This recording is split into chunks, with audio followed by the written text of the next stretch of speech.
साबिक वज़ीर ख़जाना और माहिर मईशत हफीज़ पाशा साहब, बहुत शुक्रिया आपका ज्वाइन करने वक्त देने के लिए।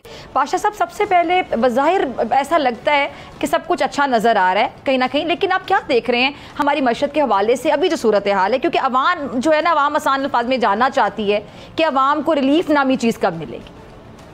बिस्मिल्लाहिर्रहमानिर्रहीम। देखिए, इस वक्त जो सबसे परेशान कुन बात यह है कि अफरात ज़र का जो पैमाना है वो हद से ज़्यादा ऊंचा है और कुछ ख्याल था कि कुछ कमी आएगी, मगर कोई कमी वाज़े तौर पर नज़र नहीं आ रही है। और उसकी बहुत सी बड़ी वजूहात ये है कि आप ये देखिए कि गैस के नरखों में जो बेतहाशा 1100% इजाफा किया गया, अब बिजली की कीमतों में भी और ज़्यादा इजाफा करने वाले हैं।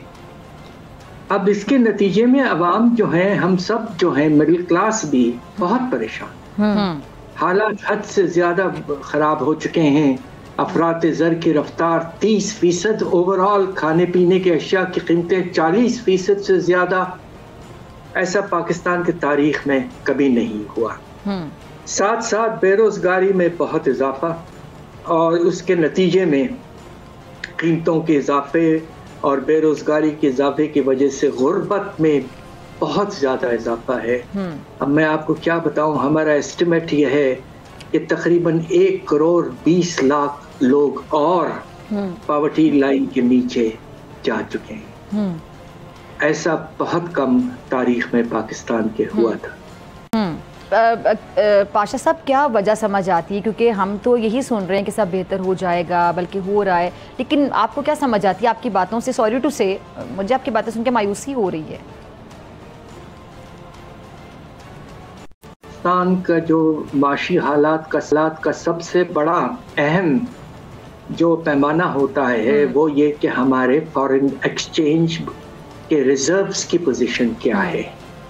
पिछले साल के जब एंड हुआ था 2022-23, तो हमारे रिजर्व $4.5 अरब रह गए थे सिर्फ। अब आप ये सोचिए कि तकरीबन हर महीने हमारे जो दरामदाद हैं वो $5.5 बिलियन है। तो इस हद तक गिर चुके थे और ख्याल ये था कि हम दिवालिये के करीब आ गए हैं जी। मगर हुआ ये कि IMF का एक स्टैंड बाय फैसिलिटी आया है 9 महीने के लिए, उससे कुछ फ़ायदा हुआ है पाकिस्तान को, मगर अभी भी हमारे रिजर्व्स $8 अरब के लेवल पे हैं। कम से कम ये जो हैं ये $20 अरब तक होने चाहिए ताकि हालात कुछ संभलें। इसके नतीजे में एक तरफ पिछले साल आपके रुपए के कदर में बेतहाशा कमी आई 40 से 45%। दूसरी तरफ अब आजकल जो हो रहा है कि हमने दरामदात को आर्टिफिशियली कम कर रखा है और उसके नतीजे में शॉर्टेजेस हैं और हमारा जो सनती पैदावार है वो पहले 5 महीने में मनफी रहा है। ठीक, तो इस लिहाज से जैसे बिजली और गैस की कीमतों के हवाले से भी बात की हफीज़ पाशा साहब, और इसमें इजाफे के हवाले से आप बात कर रहे थे, मिडिल क्लास तबका, उसके हवाले से भी आपने बात की। तो किस तरह मिडिल क्लास तबका इसमें पिस रहा है, लेकिन इसके बावजूद देखा जा रहा है कि जो गर्दिशी कर्जे हैं, खैर उसमें भी इजाफा होता चला जा रहा है। तो क्या हम ये कह सकते हैं कि अवाम पर ज़्यादा बोझ पड़ने वाला है, खुदा न खास्ता? देखिए, ये आपका बहुत ही अहम सवाल है। क्या वजह है कि बेतहाशा इजाफे के बाद भी नरखों में हम ये देख रहे हैं कि सर्कुलर डेट में इजाफा होता जा रहा है। और आज की खबर है कि गैस का और बिजली का सर्कुलर डेट मिला लें तो ये तकरीबन 6,000 अरब तक पहुंच चुका है। 6,000 अरब तक पहुंच रहा है।